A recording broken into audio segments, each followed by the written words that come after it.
Hey there everyone, thanks for tuning into Susan's Workshop. I hope you're all having a wonderful day. So today we're going to be reviewing Face the Night by Lenny Forbes.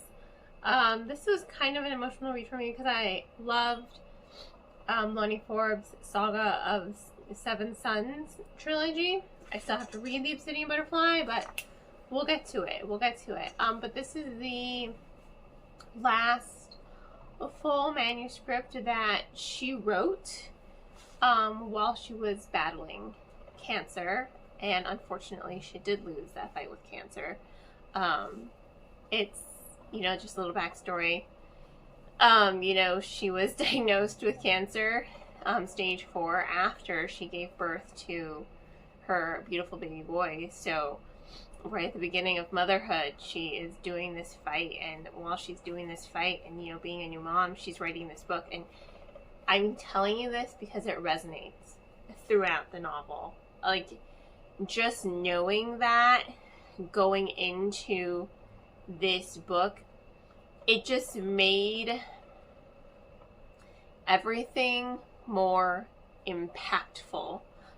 Just the characterization and those dynamics and just the feel of the novel. It made it more impactful. Like, every phrase, you could tell that it was coming from her heart. You could tell that she was pouring herself and this idea into the novel. Even just that title, Face the Night. I mean, it's just really impactful going into this book, knowing what I knew, and it just made it more, in my opinion, more phenomenal. And that's really funny considering this is like a Western kind of fantasy. I don't read Westerns. They're not my go-to genre, just because I've seen a lot of like classic, spaghetti films, as you call them. I've seen a lot of those classic Westerns, and I just kind of find reading Westerns a little cheesy. That's just my personal opinion. If you like Westerns, cool, good for you. I'm not made for Westerns. I'm not. And you know what? Not every book, not every genre is for everybody. And that's perfectly fine. I don't like Westerns. I don't really read a whole lot of romance either. Those are not my cup of teas. So your cup of tea is great. But that's why I was like really shocked that I loved this book so much, because it had that really cool Western feel to it, and it didn't come off as cheesy, and it blended into the fantasy element really, really well. Like, I went into this book thinking, God, I really hope I'm going to love this, especially because her previous series was heavy fantasy, but also heavy native, like Mayan, Aztec kind of feel to it. So completely different. It's like, boop, you went down 2 forks, and it worked really, really well. And I found myself like really enjoying this Western feel to the story. Maybe I just haven't read the right kind of Western, but whatever. It had a really, really good Western feel to it. Like, I loved envisioning this world that she was building. I loved, the ranches, the carriages, the horses, the heist, the train robbing. It was just really fun. It was energetic. It was really, really fun to read because of that. But it was also really emotional as well. Catriona, she lost her family at a young age. They were murdered in front of her by someone she thought was, a family friend. Someone she thought, she'd marry into that family because she had a long-standing crush on Adrian, his son. And she just witnessed her family getting murdered, and she was able to save herself because she is blessed by Saint Prudentia. So what that means is, there are a bunch of saints, but for her, she was blessed by Saint Prudentia. And what that means is she has this ability. Anyone blessed has a certain ability. Hers is foresight.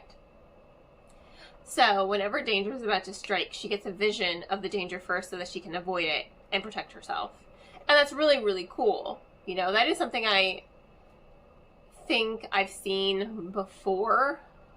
I feel like I've read that recently. But again, that didn't really matter to me.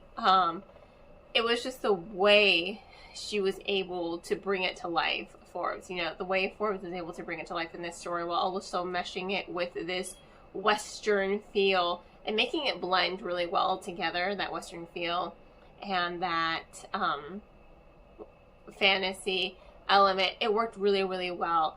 So, you know, she becomes an outlaw, you know, what was her name again? I forgot. It's funny, I wrote it in my notes, but I didn't write it in these notes. Black Cat Whitfield, I believe is her code name. Everyone thinks she's dead. Everyone she knew as a child thinks she's dead. So she's grown up with some outlaws who rescued her in the desert, right? But now circumstances have brought her back into the home of the man who murdered her family. And now she's a governess to his kid, and he doesn't recognize her at all, because last time he saw her, she was like 11, and now she's a beautiful young woman. However, Adrian recognizes her, and they have to rebond, and they're forming their friendship, and he has no idea what his father did. Like, he's the complete opposite of who his father is. I liked the dual POV, because you're going between Catriona and between Catriona and Adrian, sorry. And it really did give the story a really good scope, and the pacing was also excellent as well in fleshing out those character dynamics and the relationship between them and building them up, because it was like bam, bam, bam, you know? And then at those really crucial, pivotal moments, that's when the pacing would kind of just slow down. But it didn't hinder the story at all. It added to that rising tension and helped make those scenes more impactful for you, the reader. And that's what I really, really enjoyed of it, you know. It was riveting. It was fast-paced, but it was also very thoughtful in its storytelling. But, you know, it was just an excellent book. I highly recommend it. It was just knowing, maybe I went into it kind of biased, but again, I'm not really like a Western girl, but I really did love that Western element because it felt very energizing almost. But it blended really well with that fantasy aspect, which is probably why I liked it so much. And that pacing, the characterization, those character dynamics, they were all very thoughtful and very well done. And I just think you can really feel Forbes pour her heart and soul into this book, you know. You feel her when you're reading this. And I think, you know, as far as full last manuscripts go, this is a beautiful way for her to live on through, other than her, you know, beautiful baby boy. I think it's really such a wonderful book. I really do, and I highly recommend it to you guys. So if you want to check it out, I will of course include details in the description. Please don't forget to like, subscribe, and share with all your book-loving friends. I hope you all have a wonderful rest of your day, and as always, happy reading.